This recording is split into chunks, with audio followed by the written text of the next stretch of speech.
Olá, queridos irmãos e amigos, aqui estamos uma vez mais para uma nova lição e espero que aí da vossa parte o Senhor vos esteja a guiar e a conduzir e possam sentir sempre a mão do Senhor a conduzir e a dirigir as vossas vidas.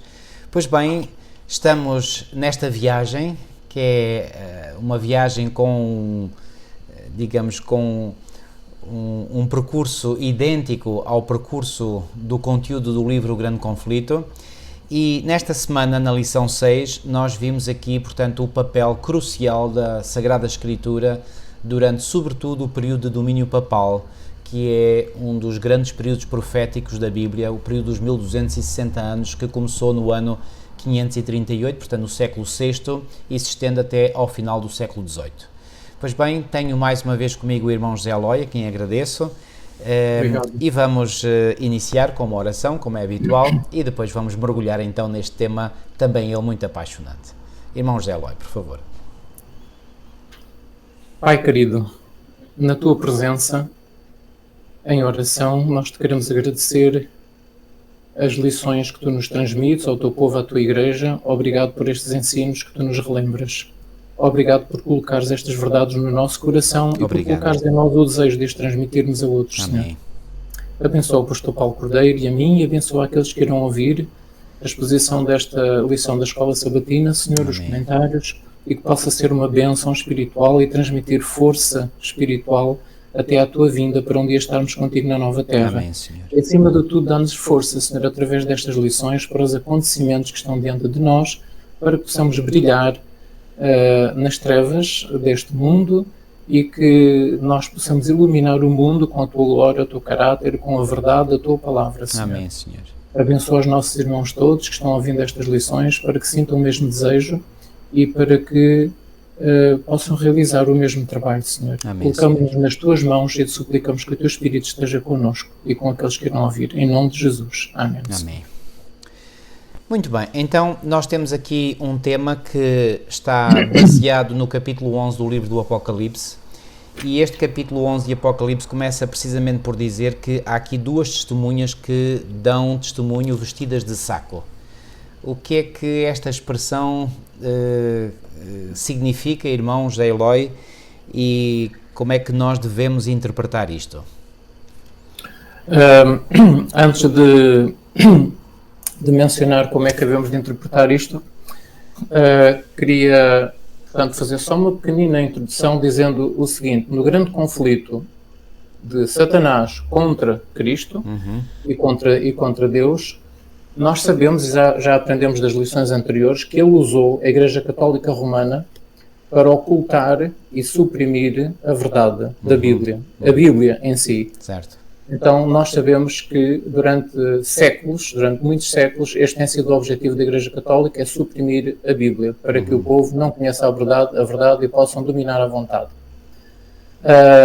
Agora, nesta lição da Escola Sabatina, a lição número 6, e nós sabemos que quem está por detrás da Igreja Católica Romana é, portanto, o querubim caído, que foi expulso do céu, que era conhecido como Lúcifer, e agora a Bíblia dá-lhe outros nomes, como Satanás e o Diabo. Então, nós sabemos que por detrás... Já agora, irmão, se me permite, talvez isso possa parecer um pouco chocante, como é que uma igreja que se aparenta como cristã possa ter o querubim caído por detrás, não é? A orientar tudo. Mas o mesmo já aconteceu no passado, mesmo entre o povo de Israel, não é? Eram eles que supostamente deveriam ser... Isso. Digamos, o garante da verdade divina entre cá na terra, e no entanto eles se corromperam a ponto de Jesus, quando ele dialogou com um grupo de judeus, ter dito: o vosso pai é o diabo, não é? Portanto, não há nada de novo debaixo do sol. Exatamente. Portanto, ao tempo da vinda de Cristo aqui à terra, portanto, as coisas estavam tão mal, que Cristo foi obrigado a dizer essas frases para aqueles que estavam a ouvir as suas pregações, os líderes religiosos, não é? E nós sabemos depois o que aconteceu. Os 490 anos de oportunidade que Deus deu ao povo judeu, ou aos líderes, à liderança, terminaram no ano 34, quando apedrejaram Estevão, e o Senhor teve que se virar para não-judeus, crentes de todas as nações do mundo, para fazer deles o seu povo. Então, nós sabemos que por detrás deste objetivo de suprimir a Bíblia, está então esse querubim caído que atuou através dessa igreja durante séculos e séculos. E agora aqui, no capítulo 11 de Apocalipse, nós vemos aqui uma nova manifestação de poder satânico. Exatamente. Portanto, é muito importante nós compreendermos isto. Ao longo de séculos, na ICAR, na Igreja Católica Romana, houve uma manifestação de poder satânico, e nós aprendemos na lição da semana passada que é uma obra-prima do poder de Satanás, portanto, a criação desta poderosa instituição que se diz cristã, mas que não é. E agora nós temos uma nova manifestação de poder satânico, que nós vamos ver, que matou as duas testemunhas, que é o título da lição número 6, matou estas duas testemunhas durante 3 anos e meio. Depois elas ressuscitaram e voltaram novamente a ter a sua importância no mundo. Certo. É curioso que eu já encontrei alguns irmãos que acham que a Revolução Francesa foi algo positivo. E foi sem dúvida, portanto, a Revolução Francesa foi o poder de que Deus se serviu para dar o golpe mortal, a ferida mortal, portanto, ao poder papal romano. No entanto, não devemos também valorizar demasiado a Revolução Francesa, porque eu diria, para usar um provérbio português, de que foi pior a emenda que o soneto, não é? Porque a emenda que se procurou fazer através da Revolução Francesa, que era corrigir os males que duravam há séculos e que eram perpetrados pela Igreja Católica Romana, pois bem, essa solução, entre aspas, digamos, foi o descalabro completo, não é? E curiosamente, portanto, estas duas testemunhas, quem as procurou suprimir e, portanto, aqui o texto bíblico em linguagem simbólica diz que elas foram mortas, não é? Não foi o poder papal, embora o poder papal tivesse ocultado as Escrituras, mas foi o poder emanado da Revolução Francesa. Portanto, o poder que emanou da Revolução Francesa foi verdadeiramente, eu diria, uma manifestação ainda mais intensiva do poder diabólico. Isso, muito bem, correto, muito bem. Isso mesmo, portanto, agora, porquê é que houve esta nova manifestação do poder satânico? Porque a Igreja Católica Romana, portanto, falhou na tentativa do seu controle absoluto sobre o povo francês, neste caso o povo francês, ele tentou fazer o mesmo, tanto com todos os países da Europa, mas neste caso falhou o seu controle absoluto sobre o povo francês devido aos excessos da própria Igreja Católica Romana durante séculos em França e devido ao caráter satânico manifestado pela Igreja Católica Romana durante séculos.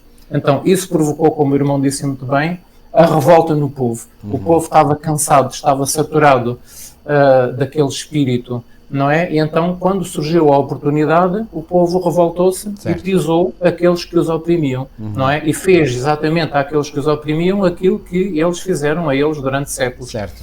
Então, isto é uma nova manifestação do poder satânico, porque Satanás viu que já não conseguia controlar o povo através da Igreja Católica Romana, eles estavam a rejeitar a Igreja Católica Romana, e como o objetivo de Deus é pôr a Bíblia de parte e desviar a mente das pessoas de Deus, então ele usou o povo inculcou na mente do povo a ideia de que tudo o que é religião é falso, tudo o que é a Bíblia é falsa, a Bíblia é uma invenção da Igreja Romana, e o povo então, com essa ideia inculcada por Lúcifer na mente do povo, eles rejeitaram tudo o que era religião, tudo o que se dizia Deus, tudo o que se relacionava com qualquer coisa que tivesse a ver com Deus ou deuses, e a própria Bíblia foi completamente rejeitada.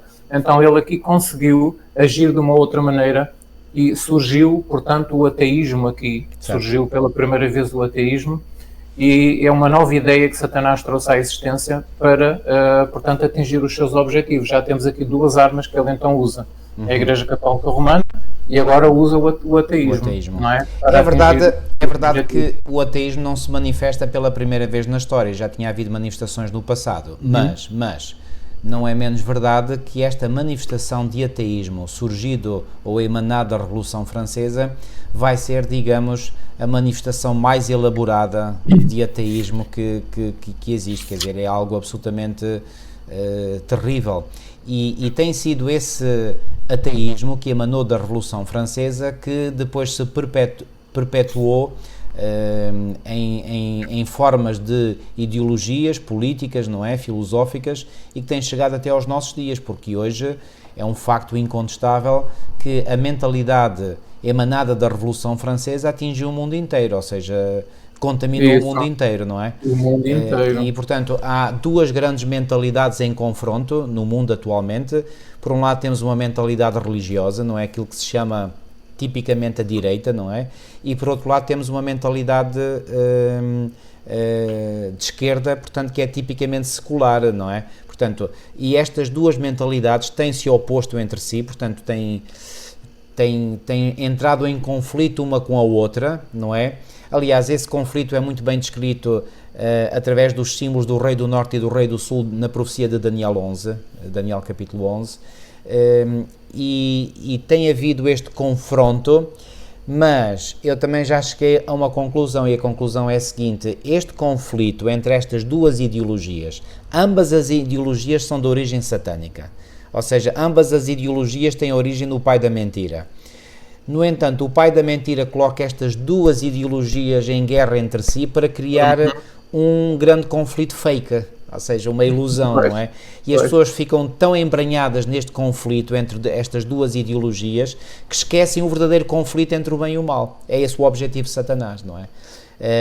Aliás, não deixa de ser estranho que as principais ideologias que dominaram, que surgiram no século XIX e que dominaram o século XX e continuam no século XXI, todas elas têm o elemento do conflito no seu seio. Reparem, por exemplo, o conceito ou a ideologia do evolucionismo. Tem a ideia do conflito no seu seio, de que no mundo natural, no mundo animal, as espécies andam em luta umas contra as outras e é o mais forte que tenta dominar o mais fraco. Portanto, é um conflito entre espécies, digamos assim. Depois, na ideologia marxista, é um conflito entre classes, ok? Nomeadamente entre o patronato e o proletariado, não é? Depois, por exemplo, na ideologia surgida com Sigmund Freud, que vai tentar descrever aquilo que se passa na mente humana, há um conflito entre dois supostos poderes ou instâncias psíquicas, o id e o superego. E depois no conflito norte-sul, ou seja, no conflito de ideologias políticas, também há um conflito. Ou seja, o conflito está presente, mas todos esses conflitos servem para mascarar o verdadeiro grande conflito. Pois. Portanto, qual é o objetivo de Satanás? É desviar a atenção das pessoas para conflitos fake, para que as pessoas não se concentrem no verdadeiro grande conflito. Porque se concentrarem no verdadeiro grande conflito, o que é que vai acontecer? Vão descobrir que há as forças do mal, de que ele, Satanás, é o instigador principal, o líder, e vão se refugiar no seu oponente, que é Jesus Cristo. Ele não quer isso. Portanto, isto é macabro, mas é muito bem estruturado. Lúcifer, ele é um estratega, eu diria que é dos melhores estrategas, não é? Que já existiu. Portanto, ele faz isto para baralhar a mente das pessoas, não é? Mas voltando ao tema da nossa lição, portanto, o único antídoto que nós temos contra todas estas ideologias e sobretudo estes dois grandes sistemas, repito, o sistema religioso que tem sido perpetrado durante séculos pela Igreja Católica Romana e o sistema ateu secular que surgiu sobretudo a partir da Revolução Francesa. Pois bem, o único antídoto para quer um sistema quer o outro é a palavra de Deus, as tais duas testemunhas, não é? Que podem ser vistas como o Antigo Testamento e o Novo Testamento, mas também como sendo, portanto, o testemunho de Deus, Jesus Cristo e do Espírito Santo também, não é? Aliás, essa interpretação aparece aqui na lição desta semana. Ok, irmão, já falei demais, pode continuar. Muito bem, então aqui é interessante que, portanto, o que é que eu hei de dizer mais aqui? As duas testemunhas, a lição diz-nos e mostra-nos que é a palavra de Deus, a Sagrada Escritura, o Antigo Testamento e o Novo Testamento, porque nelas, portanto, é testemunhado, é testificado e testemunhado o caráter de Deus, o plano da salvação, o grande amor de Deus para salvar a raça humana, tanto no Antigo como no Novo. E nós sabemos, de facto, que Jesus Cristo, o próprio Jesus Cristo, disse que as Escrituras do Velho Testamento testificam de mim, disse Cristo em João, no capítulo 5, versículo 39. Então, o Antigo Testamento é uma testemunha de Jesus, Claro é uma testemunha de Deus, do plano que Deus tem para salvar a raça humana. E Jesus volta a dizer a mesma coisa, a indicar a mesma coisa em Lucas, no capítulo 24. Exatamente, e no eu ia dizer isso 27, mesmo. a conversa que Jesus tem com os discípulos, não é? No Ele disse no que, caminho para Emaús. exatamente no caminho para Emaús, Jesus, portanto, começando por Moisés e os profetas, explicava-lhes o que dele se achava em toda a Escritura. Em toda a Escritura. Em toda a Escritura. Toda a Escritura compreende aquilo que nós hoje apelidamos de Antigo Testamento. Exatamente, isso mesmo, é todo o Antigo Testamento. Então, o Antigo Testamento é um testemunho, uma testemunha... O irmão também pode ler o versículo 44 desse mesmo capítulo 24 do Evangelho de Lucas. Que diz... Eu não tenho aqui aberto, mas pronto, vamos ver aqui. Então eu 44. posso ler. E disse-lhes, são estas as palavras que vos disse, estando ainda convosco, que convinha que se cumprisse tudo o que de mim estava escrito aonde? Na lei de Moisés e nos profetas e nos salmos. Estas três divisões, a lei de Moisés, os profetas e os salmos, é as três divisões com que ainda hoje os judeus dividem, portanto, a Bíblia hebraica, ou seja, aquilo que nós hoje apelidamos o Antigo Testamento. Isso mesmo, ou muito seja, bom. O que é que Jesus estava a dizer? Importava que convinha que se cumprisse tudo o que de mim estava escrito em todo o Antigo Testamento, em toda a Bíblia. Então, claramente o Antigo Testamento tem como personagem central quem? Claramente a Jesus Cristo. E isto me faz perguntar, como é que pode haver hoje cristãos que dizem que o Antigo Testamento não tem mais importância? Isso, não tem importância. Se o Antigo Testamento tem como personagem central Jesus Cristo, que é o mesmo personagem do Novo Testamento, quer dizer, não faz sentido absolutamente nenhum. E foi a Bíblia que Jesus usou no seu tempo, foi a Bíblia que os apóstolos usaram no seu tempo. Exatamente. Era esta, não é? Esta, E não Jesus havia chamou a outra. atenção dessa Bíblia para mostrar que ela... E já agora, essa Bíblia a que Jesus fez referência, portanto, é composta por 22 livros, que desdobrados dão os 39 livros das versões protestantes da Bíblia. Não dão os 46 das versões católico-romanas da Bíblia, dão os 39 das versões protestantes. Muito boa essa observação. E já agora faço uma chamada de atenção, se quiserem ver um vídeo onde eu e o irmão José Lóia explanamos isto em mais detalhe, vão por favor neste meu mesmo canal do YouTube, na playlist O Catolicismo Romano, vejam lá, portanto, um conjunto de vídeos intitulado O Catolicismo Romano à Luz da Sagrada Escritura, e tem lá um vídeo que fala precisamente disto, portanto, dos livros deuterocanónicos, chamados deuterocanónicos pela Igreja Católica Romana, é onde nós explicamos isto em detalhe, isto caso vos interesse, obviamente. Portanto, não há dúvida que estas duas testemunhas, portanto, são o Antigo Testamento e o Novo Testamento, que profetizaram em condições adversas durante um período de quanto tempo? Pois bem, esse período vem mencionado em Apocalipse 11, que é o nosso texto de base. Portanto, diz aqui o versículo 13, e darei poder às minhas duas testemunhas e profetizarão por 1260 dias vestidas de saco. Isso. Ora, este período profético de 1260 dias é mencionado várias vezes nas Sagradas Escrituras. É mencionado aqui, portanto, repito, em Apocalipse 11.3, é mencionado no capítulo 12 de Apocalipse e no versículo 6, quando diz que a mulher fugiu para o deserto, onde já tinha lugar preparado por Deus para que ali fosse alimentada durante 1260 dias, ok? Estes 1260 dias é o mesmo, ou é o mesmo tempo dos 42 meses, referidos, por exemplo, em Apocalipse 11.2, que a cidade santa seria pisada pelas nações por 42 meses, e este tempo, 42 meses, também aparece em Apocalipse 13.5, quando diz que a besta que subiu do mar foi-lhe dada uma boca para proferir grandes coisas e blasfémias, e deu-se-lhe poder para continuar por 42 meses. Estes períodos proféticos são o mesmo que vem apresentado em Apocalipse 12.14 como sendo um tempo e tempos e metade de um tempo, e esta expressão um tempo e tempos e metade de um tempo também aparece em Daniel 7.25 e em Daniel 12.7, ou seja, resumindo e concluindo, a expressão um tempo, dois tempos e metade de um tempo, ou o tempo de 3 anos e meio, ou 3 tempos e meio, ou 42 meses, ou 1260 dias, é rigorosamente o mesmo período profético. O mesmo período. E este período profético vai de 538 a 1798, 1260 anos completos. E eu digo isto e quero aqui enfatizar isto porque ainda recentemente houve um grupo de irmãos que entraram em contacto comigo porque a mente deles, eu apercebi, estava um pouco baralhada, para não dizer muito baralhada, com alguns ensinos de um pastor adventista brasileiro que tem muitos vídeos no YouTube, e ele fala que os 3 anos e meio mencionados, por exemplo, ou um tempo, 2 tempos e metade de um tempo, mencionados, por exemplo, em Daniel 12, 7, se refere a 3 anos e meio literais que ainda se irão cumprir no futuro, perto dos acontecimentos finais. Ora, isso não é verdade. Estes tempos das profecias cronológicas só têm uma aplicação, não tem 2 ou 3. Essa ideia de que as profecias se cumprem várias vezes, isso foi uma invenção de um teólogo australiano de nome Desmond Fora, que criou um princípio que ele lhe deu um nome muito esquisito, o princípio apotolesmático, e através desse princípio ele quer com isso significar que as profecias, portanto, se repetem, mesmo as profecias cronológicas. Ora, isso não é verdade, não é verdade. E quero deixar aqui bem claro o seguinte: para nós interpretarmos corretamente as profecias cronológicas do livro de Daniel, temos que forçosamente aplicar o princípio de ano, porque se o princípio de ano não for aplicado, essas profecias não fazem nenhum sentido.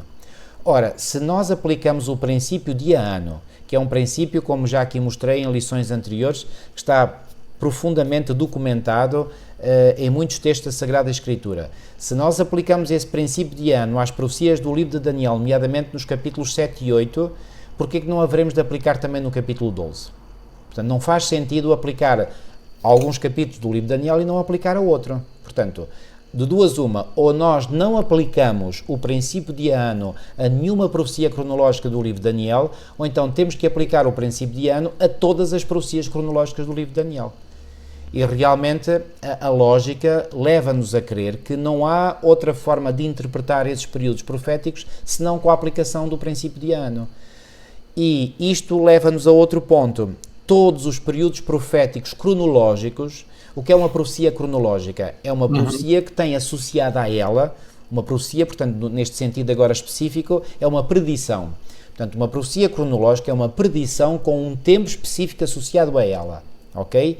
Pois bem, todas as profecias cronológicas da Bíblia terminaram em 1844. E desde 1844 não há nenhuma profecia com um tempo associado a elas. Alguns perguntam, então, mas o milénio descrito no livro do Apocalipse? Bom, o milénio no livro do Apocalipse é um período de 1000 anos, certo? Que está delimitado desde a segunda vinda de Cristo até, digamos, à terceira vinda de Cristo, mas nós não sabemos quando é que o milénio irá começar, por conseguinte também não sabemos quando é que irá terminar, ok? E porquê é que não sabemos quando é que o milénio irá começar? Porque o milénio começará a quando a segunda vinda de Cristo. E como não sabemos o dia e a hora da vinda de Cristo, portanto não sabemos quando é que o milénio há de começar. Portanto, todas as profecias cuja contagem terminou, e há um texto em Apocalipse no capítulo 11, no capítulo 10 e no versículo 6, que diz o seguinte: e jurou por aquele que vive para todo o sempre, o qual criou o céu e o que nele há, e a terra e o que nela há, e o mar e o que nele há, que não haveria mais demora. Ora, esta palavra demora não é a tradução correta, porque a palavra no original grego é a palavra kronos. Ora, a palavra grega kronos significa um tempo contado, ou seja, um tempo bem delimitado, bem marcado, ou seja, é uma profecia cronológica. Ora, neste contexto do capítulo 10, que é o contexto do grande desapontamento, e esse grande desapontamento nós sabemos aconteceu em 1844, portanto quer dizer que a partir do momento do grande desapontamento não haveria mais um tempo contado. Portanto, cá está a base bíblica, Apocalipse 10:6, para dizer que a partir de 1844 não há mais tempo. Portanto, estes tempos, volto a dizer que vêm aqui mencionados, por exemplo, na lição de domingo 5 de maio, ok? Aliás, na lição de segunda a 6 de maio, assim é que é. Estes períodos proféticos aqui mencionados na lição de segunda da nossa semana, todos estes períodos, e nomeadamente aqueles que dizem respeito, portanto, ao trabalho das duas testemunhas, ok? Esse tempo terminou em 1798 e, portanto, não há 3 anos e meio que estejam ainda para cumprir no futuro. Isso não existe. Portanto, repito, isso foi identificado a seu tempo como uma heresia do Dr. Desmond Fora e, portanto, não faz sentido absolutamente nenhum. Portanto, estas profecias, repito, só têm um único cumprimento no tempo, não tem 2 nem 3. Está Exatamente. claro? Agora, o que a nossa lição salienta aqui na lição de segunda-feira é que durante estes 1260 anos da perseguição papal à Bíblia, à verdade e ao povo de Deus, a Bíblia foi pregada pelo povo de Deus, mas sob perseguição, sob angústia, sob tristeza. É isso que significa as testemunhas, portanto, darem o seu testemunho vestidas de saco. Este saco simboliza a tristeza com que o povo de Deus pregou a verdade, simboliza a angústia com que o povo de Deus pregou a verdade, sendo perseguidos, maltratados, torturados, mortos. Significa a tristeza provocada pela perseguição daquela que se intitulava a verdadeira igreja, que era a falsa igreja, não é? Então, esta tristeza, durante 1260 anos, a palavra de Deus foi pregada debaixo, de certo modo, de tristeza, de angústia, devido à perseguição de que eram alvo. Quando é que as pessoas nos tempos do Antigo Testamento se vestiam de saco? Quando queriam demonstrar o quê? Tristeza, arrependimento, contrição, não é? Vestiam-se de saco e de cinza e cobriam-se de cinza, não é? Exatamente. Portanto, esta imagem aqui, é isso mesmo que o irmão acabou de dizer? É isso, e então portanto, a Bíblia mostra-nos que realmente a perseguição feita pela Igreja Romana era tanta que realmente a palavra foi pregada, mas com debaixo deste espírito, não é? Então, a nossa lição tem aqui os dois últimos parágrafos, por acaso exprimem muito bem isto, e eu vou ler. Quando a autoridade das Escrituras é negligenciada, outras autoridades humanas, claro, surgem em vez dela, da Bíblia. Isso muitas vezes leva à perseguição daqueles que defendem a palavra de Deus, o que aconteceu durante o tempo do domínio papal, desde 538 até 1798. Quando a Igreja medieval mergulhou em profundas trevas espirituais, os decretos dos homens substituíram os mandamentos de Deus. As tradições humanas ofuscaram a simplicidade do Evangelho e da Bíblia, claro. A Igreja Romana uniu-se com o poder secular, com o poder estatal, para estender a sua autoridade por toda a Europa. Durante esses 1260 anos, a palavra de Deus, as suas duas testemunhas, o Velho e o Novo Testamento, estiveram vestidas de saco. As suas verdades foram escondidas sob uma vasta pilha de tradições e de rituais. Essas duas testemunhas continuavam a profetizar a Bíblia. A Bíblia ainda falava, mesmo no meio dessas trevas espirituais, a palavra de Deus foi preservada. Houve aqueles que valorizavam e viveram segundo os seus preceitos, mas em comparação com as multidões da Europa foram poucos. Quem eram? Os valdenses, João Hus, Jerónimo, Martinho Lutero, Ulrico Zwingli, João Calvino, John Charles Wesley e uma série de outros reformadores foram fiéis à palavra de Deus tal como a entendiam. E os irmãos vão encontrar na lição desta semana um texto de Espírito de Profecia aqui no estudo adicional de sexta-feira que diz assim: quando a Bíblia foi proscrita pelas autoridades religiosas e seculares, quando o seu testemunho foi pervertido, tendo homens e demónios feito todos os esforços para descobrirem como desviar o espírito do povo dos seus ensinos, quando os que ousavam proclamar as suas sagradas verdades eram perseguidos, traídos, torturados, sepultados nas celas das masmorras, martirizados por causa da sua fé, ou obrigados a fugir para a fortaleza das montanhas, o caso dos valdenses, e para as covas e cavernas da terra, então cumpriu-se a profecia de que as fiéis testemunhas profetizariam vestidas de luto, ou vestidas de saco. O saco significa o luto, é isso. A tristeza e o luto. Portanto, então temos aqui um texto de Espírito de Profecia na lição de sexta-feira que explica perfeitamente bem o que é a palavra de Deus vestida de saco, as duas testemunhas vestidas de saco, de luto. Mas apesar disso continuaram a testemunhar durante todo o período dos 1260 anos. Nos tempos mais obscuros houve sempre fiéis que amavam a palavra de Deus e defendiam a sua honra. Esses fiéis servos recebiam sabedoria, autoridade e poder para anunciar a verdade da palavra durante todo aquele tempo. Então, aqui tem, irmãos, o que significa vestidas de saco ou vestidas de luto. É realmente a grande perseguição de que eram alvo e que quebrava aquela alegria de transmitir a palavra de Deus, não é?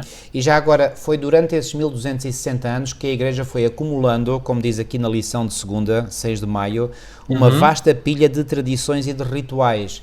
E aqui no auxiliar do dinamizador vem aqui um resumo que eu acho que está muitíssimo bem feito, que mostra essas principais tradições humanas que não têm apoio escriturístico. E eu vou ler. Portanto, na edição do dinamizador é nas páginas 71 e 72 do nosso trimensário.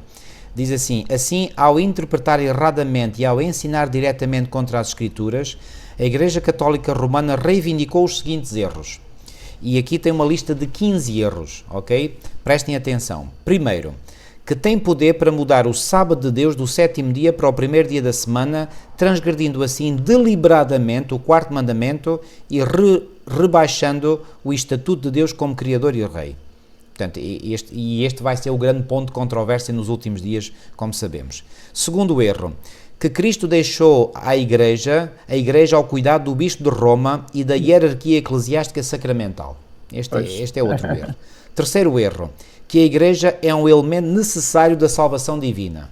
Pois bem, sabemos que só Cristo salva, não é a Igreja que salva. Só não é a Igreja. Exatamente. Quarto erro, que a Igreja e os santos podem mediar em favor das pessoas e oferecer-lhes o mérito da salvação. Não, apenas Cristo pode mediar, porque entre Deus e os homens só há um mediador, que é Cristo Jesus. E Jesus disse, ninguém pode vir ao Pai senão por mim.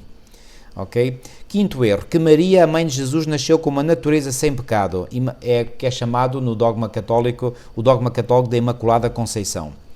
Sexto, que Maria tem um papel especial na salvação, sendo chamada a mediadora, ou a mediatrix, a advogada, a ajudadora, títulos reservados nas Escrituras apenas para Cristo e para o Espírito Santo.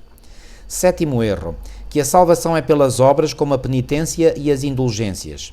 Oitavo erro, que a alma é imortal, que o inferno é eterno e que o purgatório existe. Nono erro, que há 7 sacramentos que concedem a salvação. Décimo erro, que os bebés têm de ser batizados. 11º erro, que a própria substância do pão e do vinho são literalmente transformados no corpo e no sangue de Cristo durante a missa. Esta é conhecida como a doutrina da transubstanciação. 12º erro, que os leigos não podem tomar parte no cálice durante a comunhão. 13º erro, que os próprios sacerdotes são um sacramento e concedem a salvação. Não há nenhum ser humano que conceda a salvação, só Cristo concede a salvação. E diretamente à pessoa, não é preciso intermediários. 14º erro, que os sacerdotes da Igreja não podem casar e devem permanecer celibatários. E finalmente 15º erro, pelo menos desta lista, que os cristãos podem e de facto devem venerar e adorar imagens e estátuas, transgredindo assim de forma flagrante o 2º mandamento. Portanto, toda esta pilha, e estão aqui 15 exemplos, toda esta pilha de tradições humanas, isto aconteceu quando? Ou isto foi tomando corpo quando? Durante precisamente os 1260 anos, este período que nós aqui referimos, desde que o Bispo de Roma tomou, digamos, a preeminência sobre toda a cristandade, não é? Até a Igreja ter levado a tal ferida mortal que lhe foi dada pela Revolução Francesa. Eu diria, eu já disse e volto a dizer, a Revolução Francesa teve apenas o mérito de desfazer, digamos, uma parte do poder de Roma. Não foi o poder total, porque Roma não acabou de vez. Foi apenas uma das 7 cabeças que ficou ferida, não nos esqueçamos disso. Mas o poder que desferiu esse golpe ou essa ferida mortal em Roma, pois bem, veio-se a revelar um poder ainda pior, não é? Portanto, volto a dizer, foi pior a emenda que o soneto. E eu acredito que, segundo a profecia bíblica, pois bem, este poder que fez guerra a Roma será abatido e Roma vai brilhar de novo à vista do mundo. E ao brilhar de novo, o que é que vai acontecer? Vai atrair a atenção do mundo inteiro e toda a terra se maravilhará após a besta, conforme está profetizado em Apocalipse 13. E eu acredito que muitos se maravilharão porque verão que a Igreja, digamos, conseguiu sair vencedora desta mentalidade secular, ateia, marxista, que está, digamos, a esmagar o mundo inteiro com as suas ideologias completamente estranhas, não é?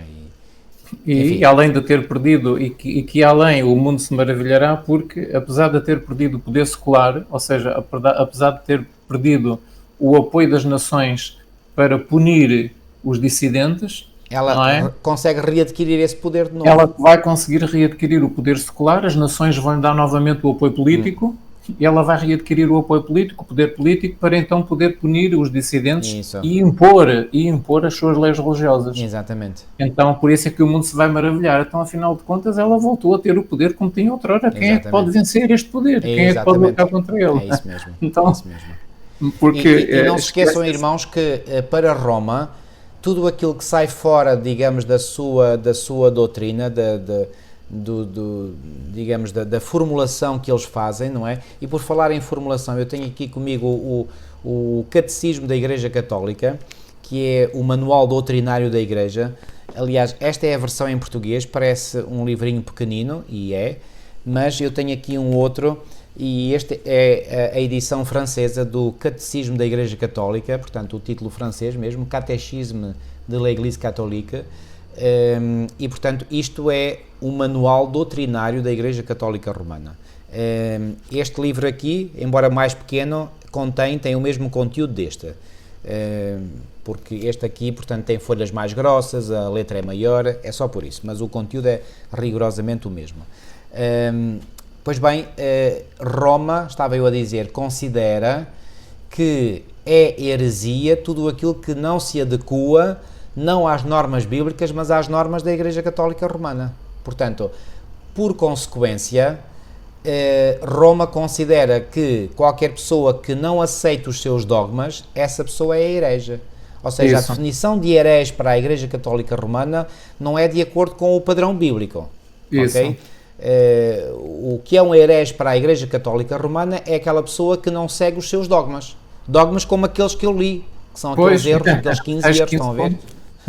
Portanto, ora, o que sofreram gerações e gerações de crentes durante séculos, durante esses séculos e séculos de perseguição e domínio papal, é exatamente aquilo que irá acontecer, só que agora por um curto período de tempo antes da vinda de Cristo. Isso, muito bem.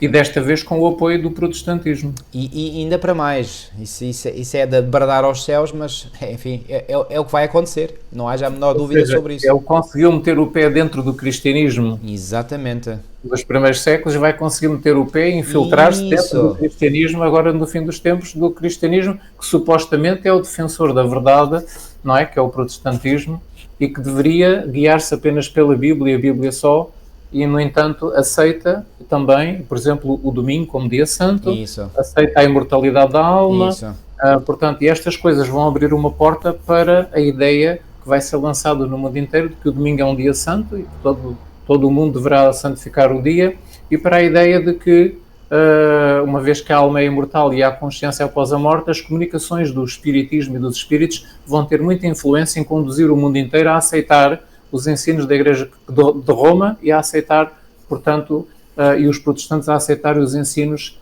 do falso Cristo, que entretanto irá aparecer. Haverá comunicações supostamente dos apóstolos, dizendo que é o domingo que se deve guardar. Então, estas comunicações dos espíritos, das pessoas que já morreram, dizendo que é o domingo e não o sábado, isso tudo vai confluir, portanto, isto vai fazer com que haja esta tríplice união entre catolicismo, protestantismo e espiritismo. Exato. Com o apoio do poder político e das nações, que também se unirão a esse grande movimento, então estará feito, portanto, pensa o mundo, pensam os crentes que será o início de 1000 anos de paz e prosperidade aqui na Terra, e que todo o mundo se vai converter e que vai ser uma época de paz e prosperidade muito grande, por causa desta grande união, catolicismo, protestantismo, espiritismo e o apoio político das nações. Exatamente.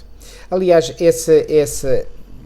essa grande unidade ou unificação é muito semelhante àquela que houve contra Jesus.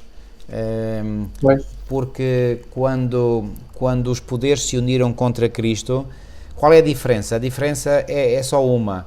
É que no passado, portanto há cerca de 20 séculos, uma série de poderes se uniram contra Cristo. Agora, há uma série de poderes que se vão unir também contra Cristo, só que não contra a pessoa direta, pessoal de Cristo, mas contra Cristo na pessoa dos seus santos. Isso. Ok? E há um texto no livro de Atos dos Apóstolos, no capítulo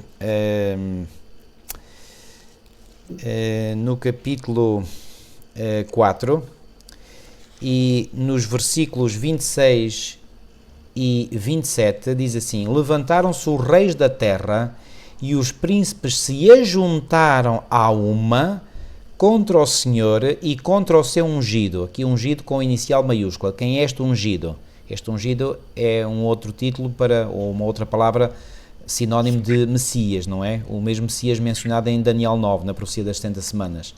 Porque verdadeiramente, diz o versículo 27 de Atos 4, porque verdadeiramente contra o teu santo filho Jesus que tu ungiste, se ajuntaram não só Herodes, mas Pôncio Pilatos. Houve aqui uma união política, portanto, de Herodes e de Pôncio Pilatos, que estavam desavenços entre eles, e por falar que eles estavam em desavença entre eles, há o texto em Lucas 23, Lucas capítulo 23, que diz isso mesmo, Lucas 23 e no versículo 12, e no mesmo dia, que dia? O dia do suposto julgamento de Jesus, Pilatos e Herodes entre si se fizeram amigos, pois dantes andavam em inimizade um com o outro. Eu pergunto, o que é que fez com que Pilatos e Herodes se fizessem entre si amigos, se andavam em inimizade um com o outro antes? Pois bem, espíritos de demónios foram, conforme diz a profecia de Apocalipse 16, quando diz em Apocalipse 16, 13 e 14, e da boca do dragão, e da boca da besta, e da boca do falso profeta vi sair 3 espíritos imundos semelhantes a rãs. Que espíritos imundos são estes semelhantes a rãs? Diz o versículo 14, porque são espíritos de demónios que fazem prodígios, os quais vão ao encontro dos reis de todo o mundo. O que é que isto quer dizer? Vão ao encontro dos políticos de todo o mundo, para os congregar para a batalha naquele grande dia do Deus Todo-Poderoso. Que batalha é esta? É uma batalha contra o povo de Deus. É uma batalha contra Cristo na pessoa dos seus santos. Pois bem, este mesmo Espírito que se há de manifestar no tempo do fim, manifestou-se lá atrás contra Cristo. E por isso é que diz lá, portanto, em Atos 4, que se ajuntaram a uma contra o Senhor e contra o seu ungido. Então, houve uma união política. Depois diz assim, não só Herodes, mas Pôncio Pilatos, com os gentios e os povos de Israel. Então, eu diria que aqui esta união, portanto, teve uma componente política, teve uma componente religiosa, porque havia duas fações do judaísmo que eram opostas entre si, que eram os fariseus e os saduceus, mas que se juntaram com o objetivo de lutarem contra Cristo. Também no cristianismo hoje há duas grandes fações, o catolicismo romano e o protestantismo. As duas vão se unir com um só propósito, de atacar o povo de Deus. Portanto, vamos ter uma união política, vamos ter uma união religiosa e finalmente vamos ter uma união entre o político e o religioso, fomentado, digamos, por uma grande aliança mundial, onde há gentios, ou seja, pessoas que não querem saber da religião para nada, mas também há povos de Israel, ou seja, aqueles que professam ser o povo de Deus. E quem eram aqueles de Israel aqui mencionados em Atos? Pois bem, eram pessoas do próprio povo de Israel. Pois bem, no Israel espiritual do tempo do fim vai haver pessoas que se levantarão também contra os verdadeiros e fiéis servos de Deus. Sim. Portanto, o panorama é exatamente o mesmo. Exatamente o mesmo. E mesmo religiões não cristãs vão se unir também com esse objetivo de santificar o domingo e perseguir, portanto, aqueles que não se alinham com este grande movimento mundial que nós vamos ter no futuro próximo. Exatamente. Então, mesmo as religiões não cristãs vão alinhar, portanto, nessa grande união. Olha, irmão, eu aqui há uns anos atrás, já foi há bastantes anos, eu fiz uma vez uma pesquisa no website da Faculdade Protestante de Geneve. Já aqui disse e volto a dizer, Geneve foi considerada no tempo da Reforma Protestante a Roma Protestante. Em Geneve, portanto, foi a cidade de João Calvino. Ele não era suíço, era francês, mas foi na cidade suíça de Geneve que ele se refugiou e que criou, digamos, uma grande fortaleza, digamos, espiritual para fazer avançar o protestantismo.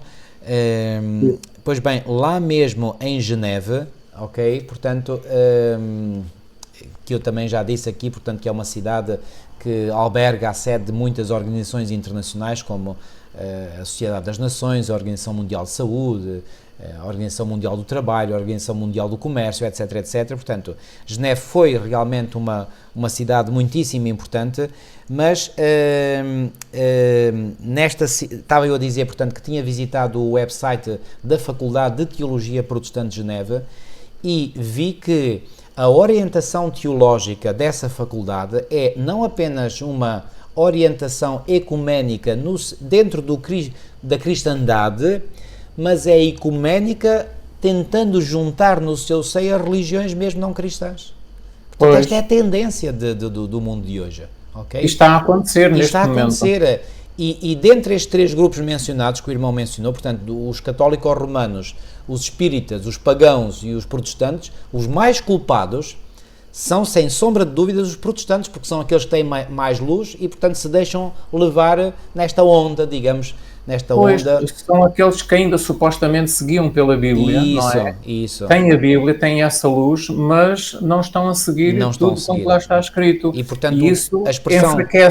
enfraquece o protestantismo, claro. O facto de não seguirem a Bíblia, não é? E uma dessas coisas é isso, é a santidade do domingo, não é?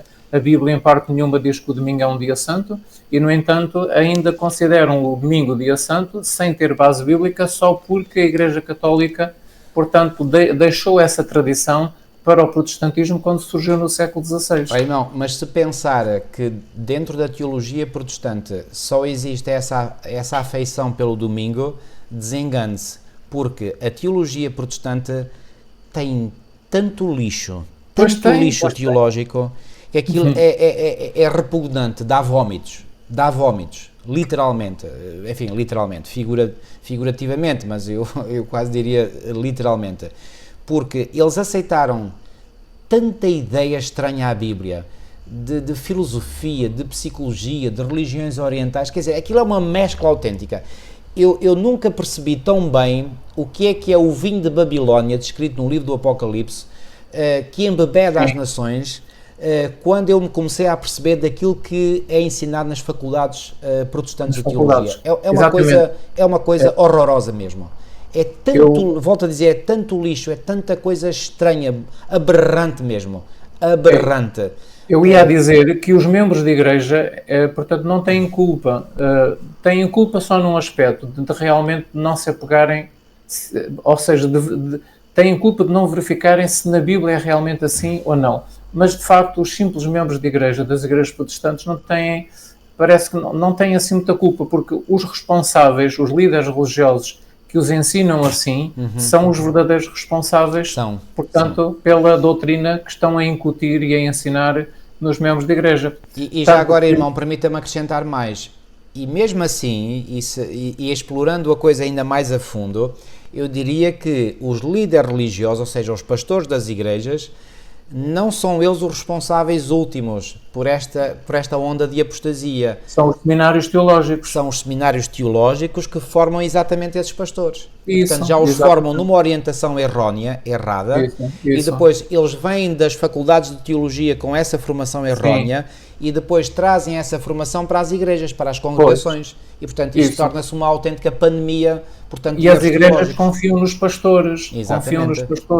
Se o que eles dizem é verdade, porque eles estudaram, são supostamente bem intencionados, então se eles dizem é porque é verdade. E a igreja aceita sem verificar se a Bíblia ensina ou não assim. Então, essa é a grande tragédia. Porque quando o protestantismo surgiu no século XVI, o lema era a Bíblia e a Bíblia só como fonte de verdade, de doutrina e de prática. Exatamente. E se os protestantes hoje se agarrassem a isso, eles conseguiriam eliminar ainda muito lixo que está dentro do protestantismo. Se eliminariam. Infelizmente veio agarrado ao protestantismo quando o protestantismo saiu do catolicismo. Ainda veio muito lixo agarrado, não é? É verdade. Então, e esse lixo permanece. Quando eles começaram a entrar... Deveriam ter continuado a reforma, não é? Deveriam ter continuado. E parou ali, com os fundadores do protestantismo, a reforma parou ali. Ou seja, Deus deu aquela luz àqueles reformadores, eles morreram e eles ficaram só por ali, não progrediram mais. E os seguidores desses reformadores como que cristalizaram, ficaram ali... Cristalizaram. Ficaram ali presos, não é? É verdade que houve grupos que avançaram e temos, por exemplo, os irmãos Wesley, que fundaram o metodismo em Inglaterra, não é? E que avançaram. E depois veio o grande movimento adventista na primeira metade do século XIX, que se espalhou um pouco por todo o mundo, mas que se fez mais influente nos Estados Unidos da América. E depois desse grande movimento adventista que terminou com o grande desapontamento de 1844, surgiu a Igreja Adventista, que veio completar, por assim dizer, a reforma das grandes verdades bíblicas que tinham sido enterradas durante os séculos de apostasia papal. A recuperação dessas verdades. E agora estamos na fase final, na reta final. Quero-vos aqui apresentar uma ideia muito interessante que eu apelido eu próprio de Bíblia e simetria. O que é que eu quero dizer com isto? Que há uma simetria na sequência dos acontecimentos históricos. O que é uma simetria? Conhecem o que é que significa simetria, portanto, simetria eu já aqui expliquei no passado, portanto, imaginem, se nós tivermos uma folha de papel e colocarmos lá, por exemplo, alguma tinta e nós dobrarmos a folha exatamente a meio, vincarmos a folha a meio e depois espalharmos aquela tinta. Quando abrimos novamente a folha, não é? No seu eixo de simetria, que é o ponto da dobragem, nós iremos verificar que o que está do lado esquerdo do eixo de simetria, do ponto de dobragem da folha, corresponde àquilo que está do lado direito. Aquilo que está mais perto da linha de dobragem corresponde ao que está mais perto da linha de dobragem do outro lado, o que está mais afastado da linha de dobragem corresponde ao que está mais afastado, ok? Então, na história, e particularmente na história da era cristã, nós encontramos aqui o seguinte, olhem, reparem, Deus esteve com o seu povo pessoalmente quando ele veio a esta terra pela primeira vez, correto? Foi ou não foi verdade? Esteve com o seu povo pessoalmente.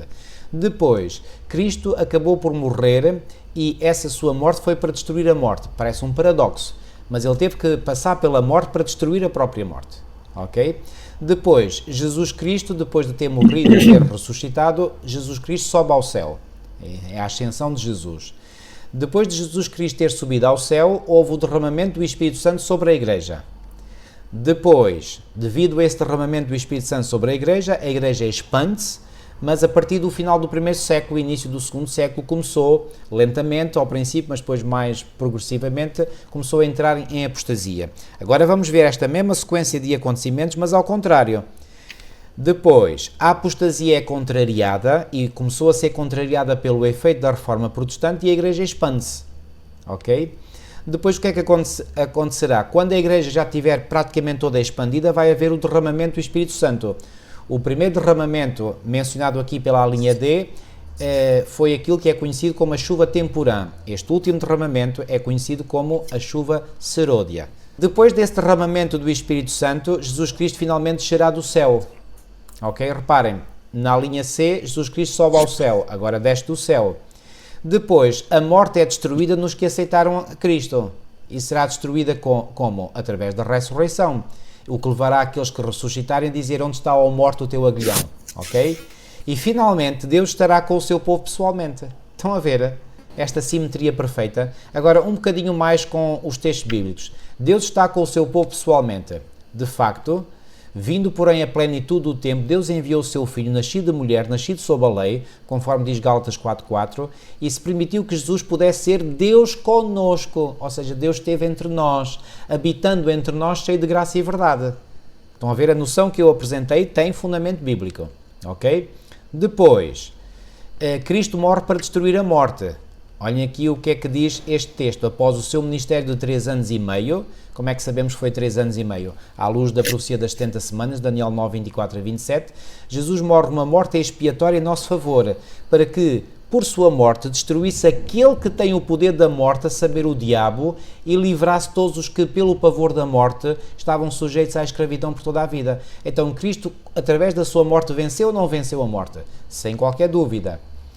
Depois, Jesus Cristo sobe ao céu, e isto está referido neste texto, 40 dias após a sua ressurreição, Jesus foi recebido em cima no céu, é o que nos diz Atos 1, 13 e 11, ok?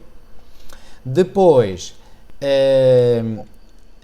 houve o derramamento do Espírito Santo, e este texto confirma isso mesmo. 10 dias após a sua ascensão ao céu, dá-se o derramamento do Espírito Santo no dia de Pentecostes, Atos 2, 1 a 4, são as primeiras chuvas mencionadas em Tiago 5, 7, ou a chuva temporã mencionada em Joel 2, 23.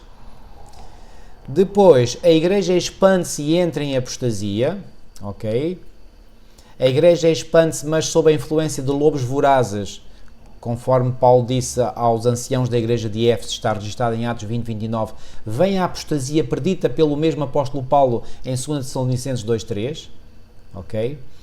Depois, a apostasia é contrariada e a Igreja expande-se. E como é que é contrariada? Pela Reforma Protestante. E agora aqui, emprego aqui uma citação do Grande Conflito, página 216, diz assim: a apostasia começa a ser contrariada pelo efeito da Reforma Protestante, cito, predizendo a grande tribulação a sobrevir à Igreja, disse o Salvador, se aqueles dias não fossem abreviados, nenhuma carne se salvaria, mas por causa dos escolhidos serão abreviados aqueles dias, Mateus 24, 22. E agora repare o que ela diz: pela influência da Reforma. Qual Reforma? A Reforma Protestante. A perseguição findou antes de 1798. Ok? E finalmente vai haver o derramamento do Espírito Santo no tempo do fim. Ok? Com a reforma completada serão derramadas as últimas chuvas, mencionadas em Tiago 5,7, ou a chuva serôdia, também mencionada em Joel 2,23. E depois, o que é que acontecerá? Jesus Cristo desce do céu, isto vem relatado em Atos 1,11, esse Jesus que de entre vós foi recebido em cima no céu, há de vir assim como para o céu o vistes ir. E finalmente, a morte é destruída nos que aceitaram Cristo, e repare o que é que diz: com a vinda de Cristo se cumprirá a palavra que está escrita, tragada foi a morte pela vitória, 1 Coríntios 15, 54, e finalmente Deus estará com o seu povo pessoalmente. E há este texto de Apocalipse 21:3 que diz que Deus habitará com eles quem? Com eles, com os redimidos, eles serão povos de Deus e Deus mesmo estará com eles. Então reparem, vejam se mais uma vez, confirmem por vós mesmos, se não perceberam bem isto, voltem atrás, voltem a ver, olhem aqui, qual é a simetria? O acontecimento A é seguido do acontecimento B, depois pelo acontecimento C, depois pelo acontecimento D, depois pelo acontecimento E. E depois, na mesma sequência, mas agora na ordem inversa, temos E', D', C', B', A'. É uma simetria perfeita. E esta simetria faz-me lembrar aquele texto de Mateus 19:30, que está aqui mencionado, porém muitos primeiros serão últimos e os últimos primeiros. Os primeiros, reparem, o A foi primeiro, é o último, o segundo é o penúltimo, o terceiro é o antepenúltimo e assim sucessivamente, ok? Então, irmãos, com base neste quadro que acabei de vos mostrar, então reparem, se é um facto que estes acontecimentos são simétricos, isto leva-me um bocadinho mais longe. E agora, aqui algo que, reparem, não vem comentado nos nossos livros, mas é apenas uma reflexão minha, portanto, uma nota pessoal, mas não deixe de achar interessante o seguinte, reparem bem, desde que Jesus sobe ao céu, que foi no mesmo ano em que houve, portanto, o grande boom da Igreja, o dia de Pentecostes, em que a Igreja só num dia cresceu com quase 3.000 almas, certo? Então reparem, em que ano foi esse? Foi o ano 31 da nossa era, ou seja, o ano 31 depois de Cristo. Desde o ano 31 até que a apostasia se consolidou, essa apostasia que estamos aqui a falar, que se consolidou no ano 538, quantos anos passaram? Façam as contas. Então, 538 menos 31 dá quantos anos? 507. Quando é que a apostasia começou a ser, portanto, invertida? Com a eclosão da Reforma Protestante. Ora, quando é que a Reforma Protestante começou, digamos, em grande força a eclodir? Em 1517. Se é verdade, atenção, eu digo bem, se é verdade, não estou a dizer que é apenas uma hipótese, ok? É apenas uma hipótese académica, ok? Que eu estou a lançar. Se é verdade que, e reparem, aqueles acontecimentos que há bocadinho mostrei portanto, naquelas imagens, isso é factual, portanto, isso aí não fui eu que inventei, é factual, portanto, essa simetria existe, ok? Agora, eu estou apenas a acrescentar um dado. Se é verdade que os acontecimentos se seguem, portanto, em sequência simétrica, ok? Então pensem, desde que a Igreja começou a sua expansão, no momento da chuva temporã até à consolidação da apostasia, passaram 507 anos. Se tomarmos os mesmos 507 anos para a recuperação dessa apostasia, então basta somar 507 a 1517. Eu não sei se já fizeram as contas, mas 1517 mais 507 dá precisamente 2024, que é o ano em que estamos hoje. Então, qual é... Reparem, eu não estou a dizer que acontecimentos especiais acontecerão este ano. Bom, há acontecimentos especiais, portanto, que são de relevância profética, isso é factual. Mas o que eu quero dizer é que eu acredito de todo o meu coração, irmãos, que nós estamos a viver um período, pode ser neste ano 2024, pode ser ainda daqui a um ano ou dois, isso agora já é irrelevante. Mas aquilo que eu acredito é que estamos a viver um tempo em que a Igreja vai finalmente, digamos, atingir o ponto em que, como estava no início. E quando esse momento chegar, sim, estaremos perto de que o Senhor faça derramar sobre a sua Igreja de hoje chuva serôdia prometida. Ok?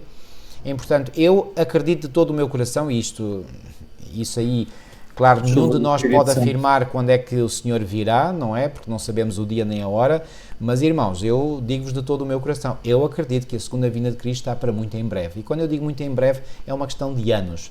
Já não digo que são décadas, plural. Poderá ser uma década ainda, mas eu acredito. Posso estar equivocado, não sei. Reparem, não é menos verdade que no sermão profético, em Mateus 24, o Senhor disse, no versículo 36, diz assim: porém daquele dia e hora ninguém sabe, nem os anjos do céu, nem o Filho, mas unicamente meu Pai. Mas, antes, no versículo 33, o Senhor tinha dito, igualmente, quando vires todas estas coisas, sabei que Ele está próximo às portas. Reparem, não nos é permitido saber, repito, nem o dia nem a hora da vinda de Cristo, mas podemos saber que Ele está próximo às portas. Parece haver aqui uma contradição, mas não há. Ou seja, a proximidade da vinda de Cristo nós podemos e devemos saber. Quanto ao dia exato, o tempo exato da segunda vinda, isso não podemos saber. Mas quanto ao momento aproximado, isso podemos saber. E eu acredito que nós estamos a ver no momento aproximado da segunda vinda de Cristo. E essa convicção ninguém me atira. Ok? Ok? Da mesma forma que eu não me atrevo a dizer o dia e a hora, porque simplesmente não sei, se dissesse estaria a mentir, da mesma forma eu afirmo a pé juntos que estamos a viver na época da segunda vinda de Cristo. Ok? Muito bem, irmão. Deixei o irmão em silêncio durante um tempo. Não, esse raciocínio é bom também, é importante para se compreender a recuperação das verdades, não é? Houve uma queda e uma recuperação. Então, vamos lá tentar resumir isto. A Bíblia diz-nos aqui em Apocalipse 11 que as duas testemunhas profetizariam vestidas de saco durante 1260 anos, nós já vimos, não é? Já vimos Começando isso. em 538. Agora vamos ver o que é que aconteceu depois desse período, não é? Depois, a Bíblia diz que o grande conflito de Satanás contra Cristo é tão grande que ele inventou uma nova maneira, arranjou uma nova maneira de lutar contra a palavra de Deus, contra a Bíblia. Como? Através do surgimento deste poder político que é intitulado aqui em Apocalipse 11 como a besta que sobe do abismo, no versículo 7, não é? No versículo 7 de Apocalipse 11 diz: quando estiverem para acabar o seu testemunho, ou para concluir o seu testemunho, que devem dar, a besta que surge do abismo pelejará contra elas e as vencerá e matará. Quem é esta besta que sobe do abismo? É a França durante a Revolução Francesa. Certo. Portanto, é bom resumir assim, porque há pessoas que podem não perceber muito bem o que é que estamos a tentar dizer aqui. Então, o inimigo, o querubim caído, usou a Revolução Francesa para lutar contra a Bíblia, contra a Palavra de Deus e contra o povo de Deus. Não bastou a luta que Satanás fez durante 1260 anos, como ainda arranjou uma maneira de arranjar um novo poder que ele usou para lutar contra a Bíblia. Então aqui o texto diz-nos que vencerá e matará as duas testemunhas, diz o versículo 7. Isto quer dizer que a Assembleia Francesa fez leis a proibir a Bíblia e fez leis a dizer que Deus não existe e, portanto, essas leis foram queimadas Bíblias em praça pública e as pessoas eram proibidas de ter ou de ler a Bíblia.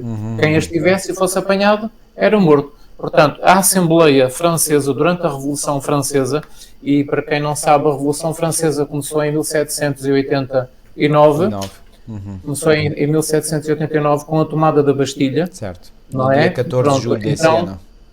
Exatamente, e durou, portanto, pelo menos até 1801.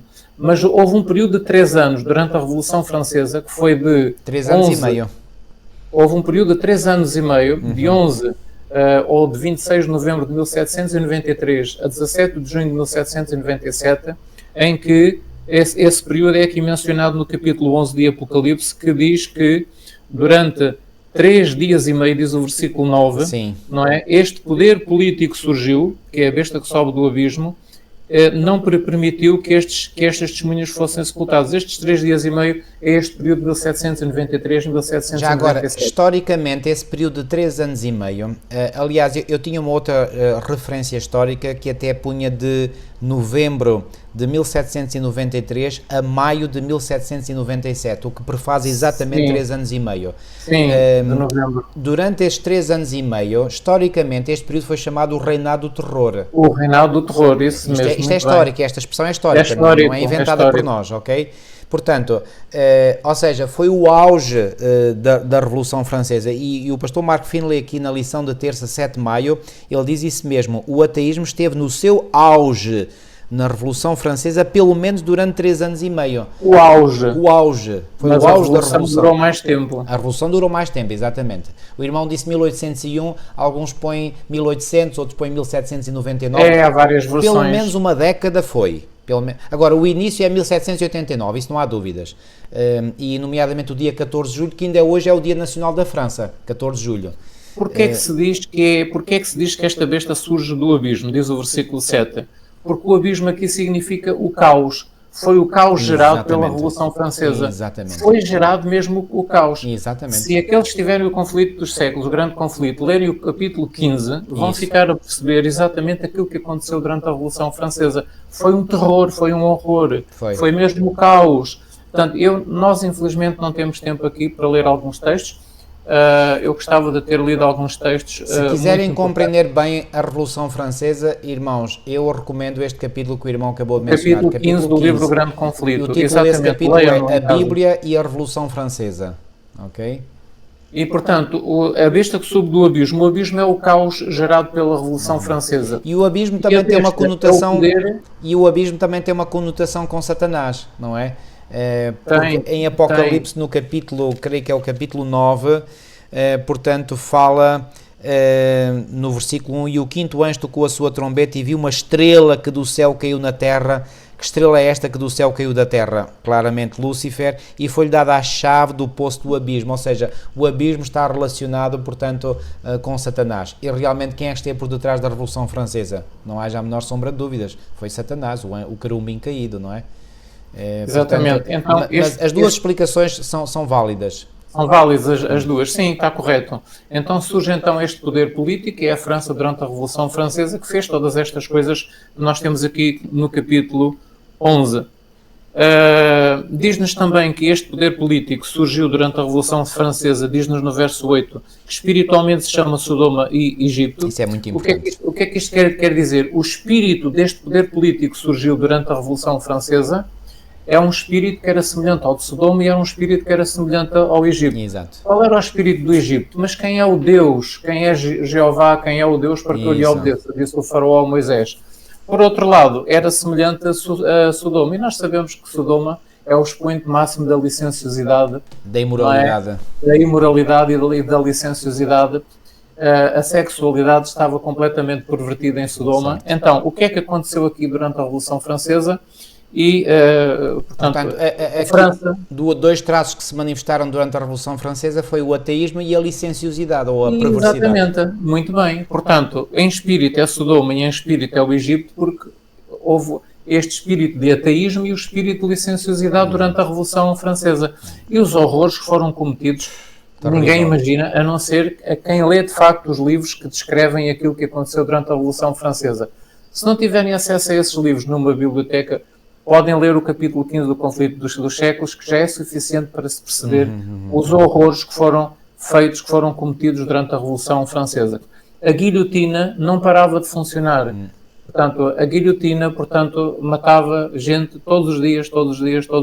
Foram milhares de pessoas que morreram durante a Revolução Francesa. E aqueles que eram verdadeiramente culpados. O rei, a nobreza, os nobres, a igreja, os sacerdotes, os bispos, os padres, portanto, todos esses foram para a guilhotina, não é? Porque eram realmente os culpados daquilo que estava a acontecer. O povo estava saturado e revoltou-se contra... E nós não dissemos uma coisa muito importante, irmão. E o capítulo 12 do Grande Conflito, portanto, 3 capítulos antes do 15, Ellen White mostra, com dados históricos também, que uma das razões, se não a principal razão que conduziu a França à Revolução Francesa foi o facto de ter rejeitado a Reforma Protestante. Isso, muito bem. Ainda bem que essa Reforma Protestante foi rejeitada por influência do clero católico romano. Exatamente. Ou seja, eles pintaram a manta, digamos, como se costuma dizer, de negativo relativamente à Reforma Protestante. Durante séculos fizeram esse trabalho. Durante séculos. E depois, quando surgiu, quando a Reforma Protestante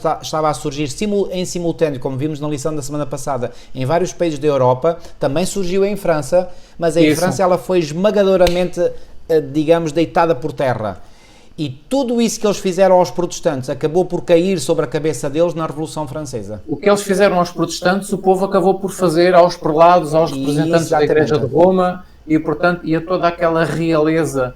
Toda aquela e foi uma pena porque estava controlada pela Igreja de Roma. Exatamente, porque se a França tivesse, se a Reforma Protestante tivesse vingado em França, teria sido um poder extraordinário. Teria sido, porque a França era um dos países mais cultos, mais avançados na Europa, portanto e é o maior país da Europa Ocidental, isso. A França, ainda hoje, isso. Não é? Portanto, a França teria sido um país extraordinário. Infelizmente, foi usada por Satanás a França. Teria sido tão ou mais poderoso do que a Inglaterra, portanto, é verdade. Se tivesse aceito o protestantismo. Porque a França também tinha muita... A França estava também em muita parte do mundo, também eles tinham muita influência. Exatamente. Então, como o irmão disse muito bem, isto foi o resultado deles terem rejeitado durante séculos o protestantismo. E rejeitaram o protestantismo porque Satanás os instigou a isso, não é? Claro. Portanto...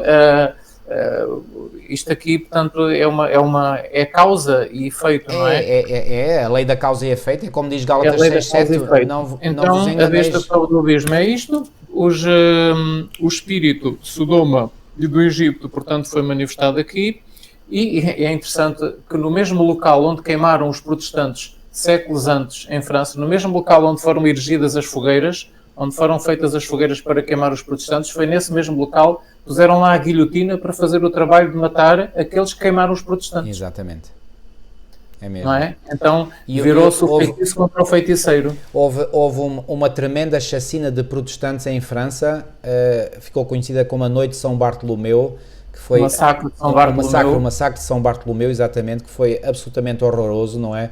Numa noite foram apanhados milhares e milhares de protestantes, não é? À má fé, portanto foi à traição. Os romanistas usaram um indivíduo, portanto, que se tornou um traidor dos protestantes e que parava em frente às casas dos protestantes, indicando que ali havia protestantes. Sim. E, portanto, foi uma chacina terrível. E o pior de tudo, e isto é revoltante quando nós sabemos isto, é que quando a notícia do massacre desses protestantes chegou a Roma, os sinos no Vaticano tocaram em alegria por ter sido debelada, digamos, a heresia, como eles chamam. Exatamente. A história da Igreja Romana é uma história que está pejada de tantos horrores, de tanto e mandaram cunhar uma medalha para comemorar esse acontecimento. Uma coisa terrível, absolutamente nojenta. Ainda hoje existe, não é? Enfim. Então, mas esta é a realidade, quer gostemos da realidade ou não, esta foi a realidade e, portanto, não há volta a dar. São factos históricos incontestáveis. Irmão... Agora, a Bíblia também diz aqui, no versículo 8, que isto aconteceu na Praça da Grande Cidade. A Praça da Grande Cidade ou a Rua da Grande Cidade. A Grande Cidade o quê? A Grande Cidade era as nações da Europa, unidas com a Igreja de Roma, formavam esta grande cidade que governava a chamada cristandade. E nas ruas da Grande Cidade, ou na Praça da Grande Cidade, é precisamente a França. A França era um dos elementos da grande cidade. Aliás, a França até foi o primeiro reino a se converter ao catolicismo. Exatamente. E agora acaba por se voltar contra o catolicismo. Exatamente. Foi o primeiro poder político na Europa que deu apoio a Roma, ao bispo de Roma. Nomeadamente o rei dos francos, o Clovis. Foi o Clovis, o rei dos francos, que deu apoio à Igreja. Aliás, curiosamente, há bocadinho, quando eu mostrei aqui esta edição em francês do Catecismo da Igreja Católica, eu lembro-me, portanto, isto foi publicado em outubro de 1992, na altura eu era estudante de Teologia, precisamente em França, não é? E já agora, deixem-me aqui fazer uma pausa para dizer... Aquilo que me ajudou a mim pessoalmente a compreender a mentalidade francesa foi quando eu, no meu primeiro ano de Teologia, precisamente vivido em França, eu li o capítulo 15 do livro Grande Conflito. Quando eu li esse capítulo e percebi o que se tinha passado na França durante o período da Revolução Francesa, eu fiquei a perceber, ou seja, foi a chave que me permitiu desvendar ou compreender a mentalidade francesa. Porque até aí a mentalidade francesa parecia-me estranha, absurda, e ela é uma mentalidade muito sui generis, muito especial. Mas quando eu percebi o que se tinha passado, eu comecei a perceber melhor o espírito e a mentalidade francesas. E então estava eu a dizer, este Catecismo da Igreja Católica, portanto, saiu em novembro, foi publicado em novembro de 1992 e eu comprei-o no dia 24 de novembro de 1992. Ou seja, eu tenho este livro adquiriu no próprio mês em que ele saiu da tipografia. E portanto, isto para dizer o quê? Porque, e foi a primeira edição do Catecismo, foi na língua francesa. Porquê? Porque o Vaticano quis honrar a França, que considera a França como a filha primogénita da Igreja. La fille aînée de l'Église, é a expressão em francês. Portanto, a França era realmente uma nação extraordinária e, portanto, tivesse a França tomado partido pela Reforma Protestante, e a França teria tido uma influência brutal a favor da palavra de Deus e da religião cristã, da verdadeira e pura religião cristã. Mas, infelizmente, a França, o inimigo conseguiu converter essa grande nação, que ele sabia muito bem que se convertesse à causa protestante seria quase uma machadada muito forte dada contra a sua causa. Portanto, ele conseguiu perverter a França de tal forma, e a França perverteu-se, e a influência da França fez espalhar pelo mundo inteiro, e ainda hoje nós sentimos esses efeitos, mas de uma forma muito deletéria, muito deletéria. Portanto, eles acabaram por rejeitaram tudo o que era religião, tudo o que era cristão, tudo o que era que falasse de Deus ou de Bíblia, eles rejeitaram tudo. Eles viraram-se contra a Igreja Católica Romana, mas ao fazer isso, Satanás levou-os mais longe e rejeitaram tudo. Há aqui um texto no conflito dos séculos. Já agora, irmão, permita-me dizer isto. A Revolução Francesa começou por ser uma revolta contra o clero católico romano. Depois, e não só contra o clero e contra os nobres, contra a realeza, que apoiavam esse mesmo clero. Eles extorquiam dinheiro exagerado do povo para sustentarem o luxo da corte, o luxo dos nobres, não é? Porque eles viviam no luxo, aquilo era uma vergonha, não é?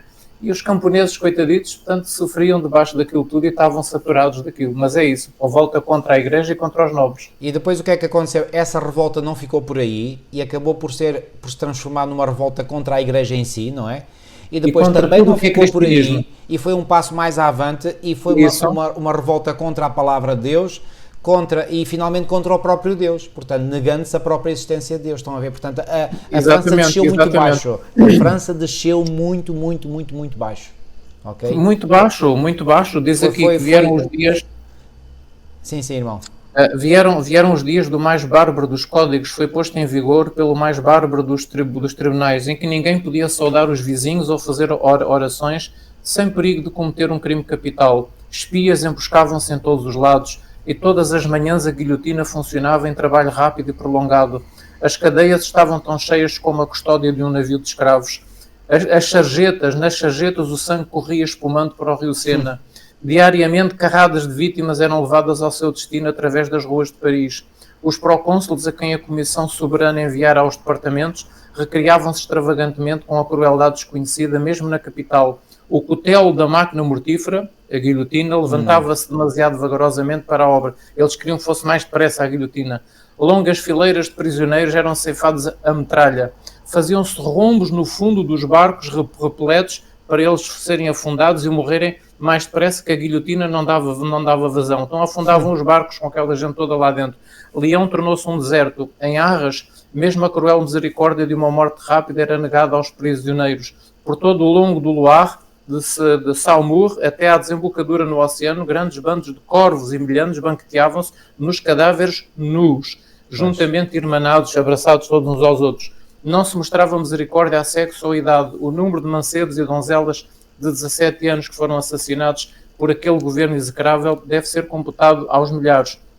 Criancinhas arrancadas dos seios eram arrojadas de chuço em chuço ao longo das fileiras jacobinas. O exemplo de perseguição que o clero da França por tantos séculos dera abertamente achava-se agora revertido contra o mesmo com assinalado vigor. Os cadafalsos estavam pintados tintos de sangue dos sacerdotes, as galéias, as prisões, que em outro tempo se povoaram de huguenotes, protestantes franceses, contra quem a Igreja Católica lutou. Estavam agora repletos dos seus perseguidores, acorrentados ao banco das galéias, ou labutando com os remos. O clero católico romano experimentou todas as desgraças que a sua Igreja tão livremente infligira aos benignos hereges. E depois diz assim: no curto espaço de 10 anos pereceram multidões de criaturas. 10 anos, está a ver? É o tempo da Revolução Francesa, é 10 anos. Exatamente. E depois diz assim: tudo isto foi como Satanás queria. Ora bem. Durante séculos, Satanás empenhou-se por conseguir isto. E conseguiu. E diz assim,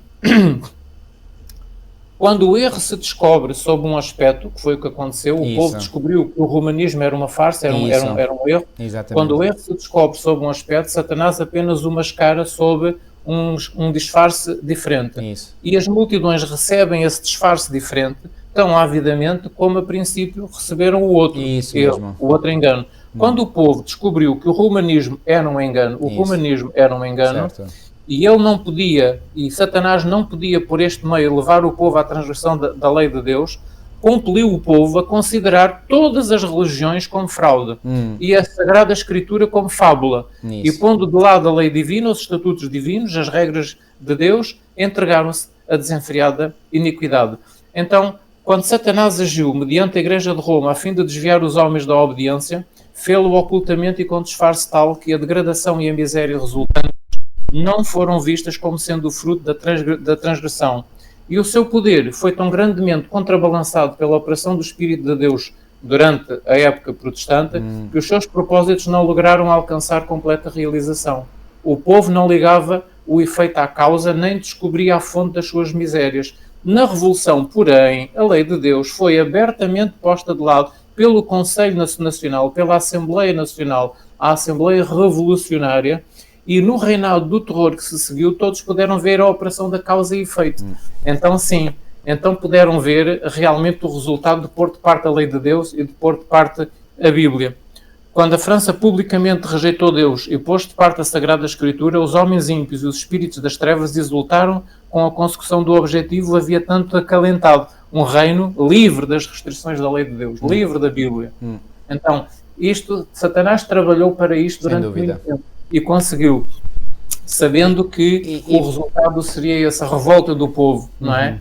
E depois ele iria trabalhar ainda mais através do povo para conseguir então um objetivo ainda mais terrível do que aquele que a Igreja conseguiu durante séculos da Idade Média. Sabe, irmão, a França, a seguir ao período revolucionário, ou seja, a seguir ao período da Revolução Francesa, a França tornou-se um país único na Europa. Porque, reparem, na Europa havia países católico-romanos, portanto, que se mantiveram católico-romanos, como foi o caso de Portugal, Espanha, Itália, a Áustria, onde ainda houve uma tentativa de penetração da reforma, mas que foi também fortemente combatida e, portanto, a Áustria permaneceu um país católico-romano, assim como a Bélgica. Depois havia os países protestantes e depois, no meio, entre países protestantes e católico-romanos, havia a França, que era um país ateu, digamos, de religião ateia, não é? Portanto, a França distinguiu-se de todos os outros países da Europa. Por isso é que eu disse há pouco, e isto é um facto, a mentalidade francesa é sui generis, é realmente uma mentalidade muito especial, muito...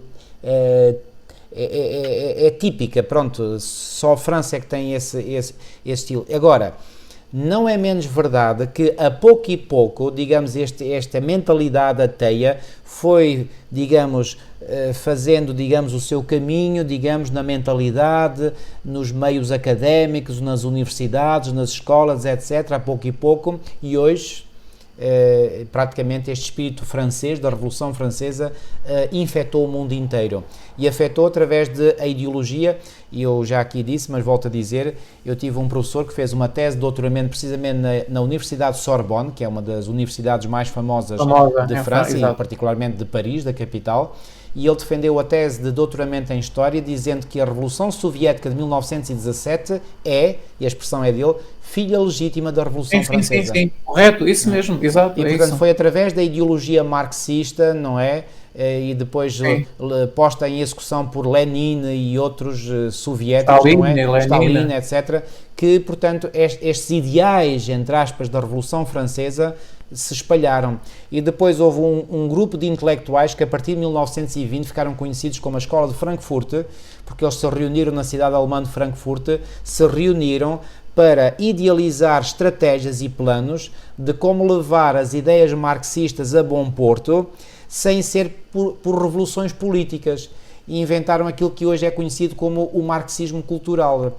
E as sociedades hoje, incluindo os Estados Unidos da América e outras nações protestantes, estão completamente aivados destes princípios do marxismo cultural. Portanto, esta influência negativa, deletéria da Revolução Francesa chegou aos nossos dias. E Ellen White tem uma frase no livro Educação, página 228, que ela diz que os mesmos princípios que estiveram atuando na Revolução Francesa irão estar a atuar no mundo inteiro nos últimos dias antes da vinda de Cristo. Isso, exatamente. A lição de quarta-feira... E nós vemos isso diante dos nossos olhos, irmão. Vemos isso hoje claramente. Claramente. Sim, vamos avançar para a reta final. Vamos avançar. Então, a lição de quarta-feira diz que a Bíblia seria ressuscitada, portanto, ela voltaria a ter a mesma importância e a mesma apreciação que era tida antes para com a Bíblia, e isso aconteceu porque em 1797 a mesma Assembleia que tinha decretado que Deus não existe e que a Bíblia era um embuste, era uma coisa falsa. Fez marcha atrás, por assim dizer. Portanto, fez marcha atrás, e a mesma Assembleia, portanto, declarou, portanto, deu liberdade então à religião, deu liberdade ao povo para se exprimir. Mas grande mal tinha sido feito, entretanto. Muito mal tinha sido feito. Então, houve uma ressurreição novamente da Bíblia, digamos assim, e a partir daí a Bíblia assumiu uma importância maior ainda do que tinha antes, porque surgiram as sociedades bíblicas. Exatamente, já falámos disso. São muito conhecidas no mundo inteiro, a Sociedade Bíblica Britânica e Estrangeira. Exatamente. Que surgiu, portanto, em 1804, salvo erro. Acho que foi isso, 1804. Exatamente. Toda essa explosão de sociedades bíblicas vem exatamente logo a seguir ao fim da Revolução Francesa. Isso, ou seja, a Bíblia aqui diz no versículo 11, depois dos 3 dias e meio, um espírito de vida vindo da parte de Deus neles penetrou nas 2 testemunhas, que é a Bíblia, o Velho e o Novo Testamento, e eles se ergueram sobre os seus pés. E aqueles que os viram sobreveio grande medo, porque estavam satisfeitos por já não serem incomodados com as verdades bíblicas, querem viver a vida como querem, e agora a Bíblia volta a ter novamente grande importância, não é? Então, e eles ficam temerosos. Exatamente. E então, não só as sociedades bíblicas se expandem, como o espírito missionário protestante é revitalizado. E foi a época das grandes missões protestantes. Isso. Não só as sociedades bíblicas, como as missões estrangeiras. Ou seja, pessoas de vários países da Europa começaram a sentir um desejo de ir como missionários para países da África, da Ásia, não é? Então começaram a ir para a Índia, para a África, para trabalhar, para divulgarem a Bíblia, a verdade, o Evangelho. Então, a partir daqui, houve uma grande expansão da Bíblia e do espírito protestante. Isso. Sim, aí ainda era o espírito protestante genuíno. Não se esqueçam. Exatamente. Então, no início do século XIX, ok? O espírito protestante só se vai corromper quando em contacto com maior luz, essa luz é rejeitada. Exatamente, no período de 1840 a 44. Exatamente. Reparem, ou seja, reparem aqui, irmãos, quando é que o judaísmo, digamos, teve, por assim dizer, a sua machadada de morte? Quando, recebendo a luz que Jesus trouxe, rejeitou essa luz e o próprio mensageiro que era Jesus Cristo. E aí então o judaísmo mergulhou mesmo, portanto, digamos, cavou a sua própria sepultura. Quando é que o catolicismo cavou a sua própria sepultura? Quando rejeitou o protestantismo. Quando é que o protestantismo cavou a sua própria sepultura? Quando rejeitou as verdades criadas pelo movimento adventista. Em meados do século XIX. Em meados do século XIX, exatamente. Portanto, 1840 a 44. Mas no início do século XIX, o espírito protestante ainda era genuíno, ainda era forte. Isso, correto. Muito bem. Durou para aí uns 40, 50 anos. Isso. E depois, em meados do século XIX, Deus quis dar mais luz à Igreja Protestante. A Igreja Protestante rejeitou. Perseguiu, excomungou, arriscou dos livros da Igreja aqueles que aceitaram essas novas verdades e deram aí selaram, digamos, a sua apostasia. Exato, a sua apostasia de não quererem as verdades bíblicas que Deus estava a comunicar à Igreja Protestante em meados do século XIX. E sabe, irmão, eu já fiz um estudo mais aprofundado sobre isto e é muito curioso notar, e não é de admirar ou de estranhar, porque é precisamente quando o mundo protestante rejeita as grandes verdades e começa, portanto, a tratar mal os mensageiros dessas verdades, que eram verdades da palavra de Deus, não é? Que aí, portanto, o protestantismo começa a entrar mesmo em decadência. E, portanto, volto a dizer, até aí o protestantismo mantinha o seu espírito original ainda em grande parte, a partir daí entra mesmo, é o descambar do protestantismo. Tornou-se mundano. É mundano. E, portanto, isso vai acontecer fortemente no século XIX ainda, e depois no século XX, aí foi o descambar completo. E logo no início do século XX ainda vai haver um outro fenómeno religioso que ainda vem contribuir para esse descambar, que é o início do chamado movimento ecuménico. Eu, durante os meus estudos de teologia, fiz um trabalho sobre isso e, portanto, o movimento ecuménico, portanto, vai ganhar grande balanço, grande ênfase a partir do início do século XX. E o movimento ecuménico vem contaminar o mundo protestante. Pois, acaba com... Exatamente. Vem acabar com isso. Portanto, já não há protestantismo, o protestantismo acabou, portanto já não há razão para haver protestantismo, para haver protestantes, temos que estar todos unidos, dar todas as mãos, todos muito contentes uns com os outros, salientar aquilo que nos é comum, não salientar aquilo que nos torna diferentes, as doutrinas não podem ser faladas, e só se fala no amor, e só se fala naquilo que é ecuménico e comum. E mesmo assim, irmão, apesar de toda esta degradação que o protestantismo já estava a sofrer a partir de meados do século XIX e que se intensificou no início do século XX, mesmo assim, escutem bem, foi só a partir da década de 60 do século XX, com o chamado Concílio Ecuménico, Concílio Vaticano II,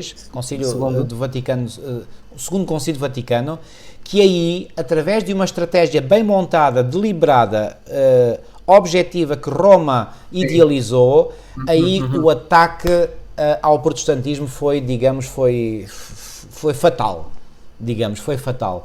Portanto, repito, o protestantismo já estava a degradar grandemente, começou essa degradação a partir do momento em que rejeitou as grandes verdades adventistas, mas, digamos, ainda foi preservando, mas a partir dos anos 60, digamos, com as medidas decididas e implementadas pelo Concílio Vaticano II, o protestantismo, digamos, começou a ser infiltrado de tal forma, com ideias, etc.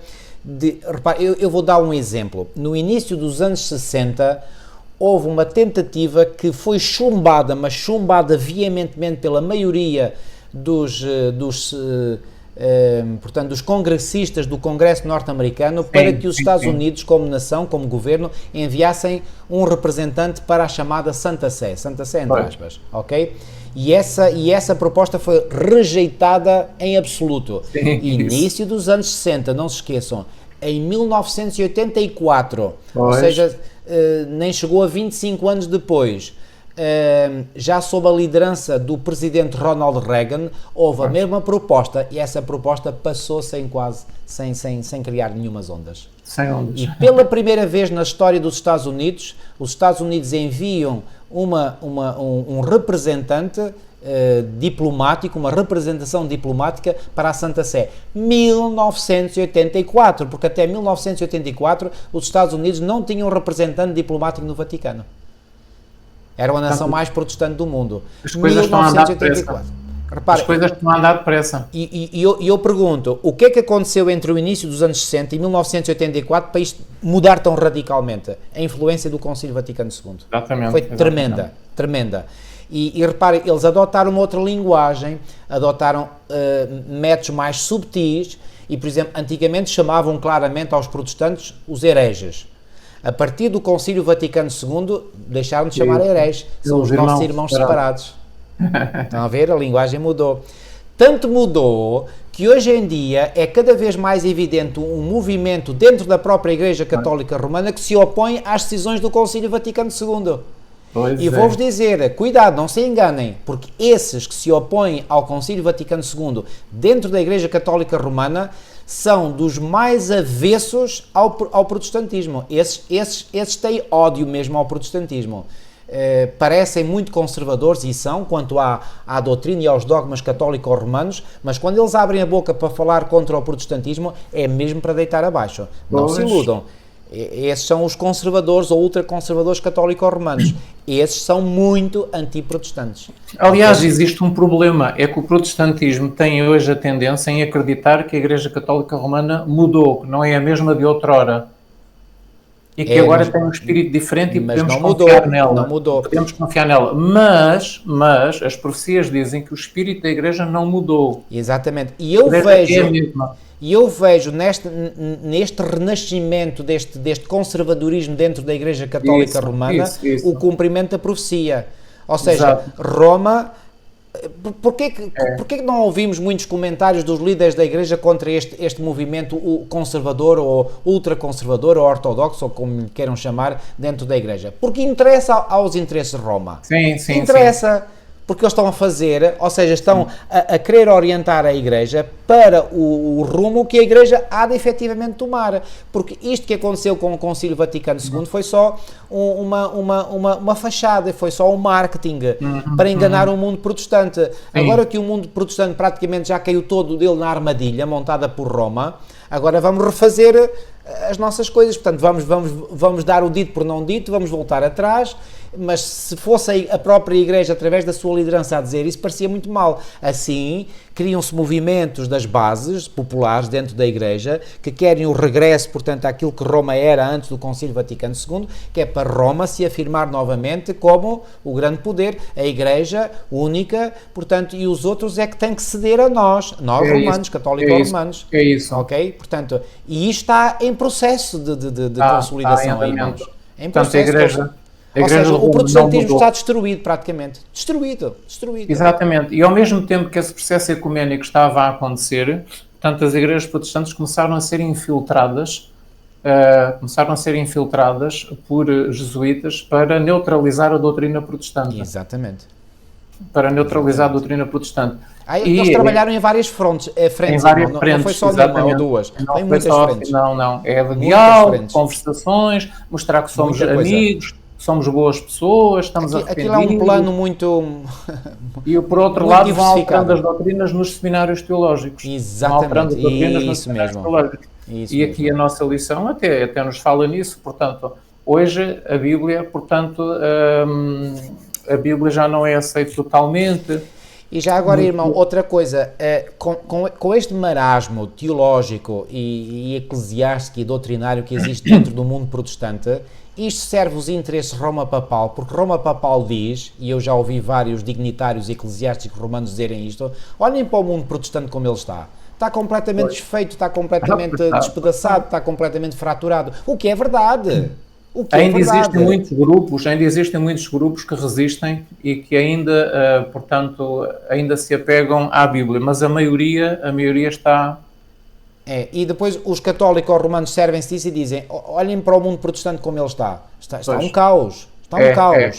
Então, para dizer o quê? Reparem, as pessoas com o mínimo bom senso olham para o mundo religioso, aqueles que são cristãos, se identificam como cristãos, olham para o mundo religioso e dizem assim, caramba, o protestantismo está pelas ruas da amargura. E está mesmo. Então, onde é que nós podemos realmente encontrar refúgio? Digamos, se somos cristãos, na Igreja-mãe, na Igreja Católica Romana. E por isso é que há, eu diria, multidões de protestantes estão a vir para a Igreja Católica Romana. E Roma está tão contente, tão feliz com este processo. Irmãos, tudo está exatamente a cumprir-se como está nas profecias bíblicas. Irmãos, não tenham a menor das menores dúvidas.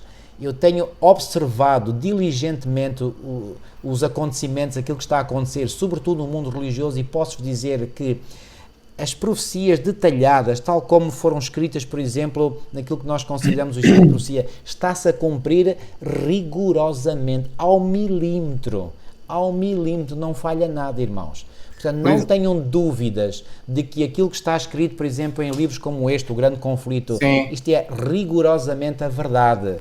E eu acredito já não é só por aplicar aqui, digamos, princípios de interpretação coerentes, etc. Não, é que eu olho para a realidade à nossa volta e a realidade é um espelho do que está aqui escrito. Um espelho exato. Portanto, o que é que isso mostra? Que o que está aqui escrito é rigoroso, é certíssimo, não falha nada. Portanto, o último reduto do protestantismo hoje é o adventismo do sétimo dia. Não há outro reduto. Ok? E mesmo assim há quem procure minar por dentro este último reduto, mas o diabo não há de conseguir esse objetivo. Porque este reduto há de ficar firme, há de ficar, vai ser com uma minoria, certo? Muitos vão sair, e nós sabemos quando chegar a crise máxima, que é quando sair o decreto dominical, Ellen White diz, neste livro aqui, ela diz, aproximando-se a tempestade, uma classe numerosa nos abandonará. Ora, uma classe numerosa o que é que significa? Que é uma maioria. Ok? Portanto, vai ficar apenas uma minoria. Mas reparem, irmãos, essa classe numerosa que sai, isto é uma purga que Deus irá permitir. Assim como Deus permitiu uma purga entre os soldados de Gideão. Lembra-se que ele tinha inicialmente quantos soldados com ele? 32 mil. E o Senhor disse, não, isso é muita gente, ó Gideão, tu tens que fazer uma limpeza. Olha, faz um anúncio público, quem tiver com medo pode voltar para casa. Ele fez esse anúncio público e logo 22 mil foram-se embora. Só ficaram 10 mil. De 32 mil ficaram 10 mil. E depois o Senhor disse, olha Gideão, ainda é muita gente, faz agora um teste. E levou-os lá a beber água em determinado sítio. Eu durante muito tempo não percebi o significado desse teste. Depois, mais tarde é que eu percebi. Sabem qual era o significado do teste? Aqueles que se ajoelharam para beber eram os que tinham tempo, ou seja, não levavam a peito a missão. Porque aqueles que levavam a peito a missão não tiveram tempo para se ajoelhar para beber água. Eles levavam a mão à água e bebiam na própria mão. Então, esses apenas que estavam com pressa para a missão foram apenas 300 e 9.700 foram rejeitados. E eu pergunto, o Senhor com esses 300, reparem, de 32 mil ficaram 300. Eu pergunto, o Senhor conseguiu os seus propósitos com esses 300 homens que eram fiéis a Deus e a Gideão, sim ou não? Conseguiu. O mesmo será no fim. O mesmo será no fim. Deus não precisa de muita gente na igreja. Muita gente às vezes até atrapalha. Reparem, não quer dizer que eu queira ver pessoas sair da igreja. Não, eu fico muito triste quando vejo pessoas sair da igreja. Fico mesmo, não estou a dizer isto de coração. Mas o Senhor vai ter que fazer uma limpeza.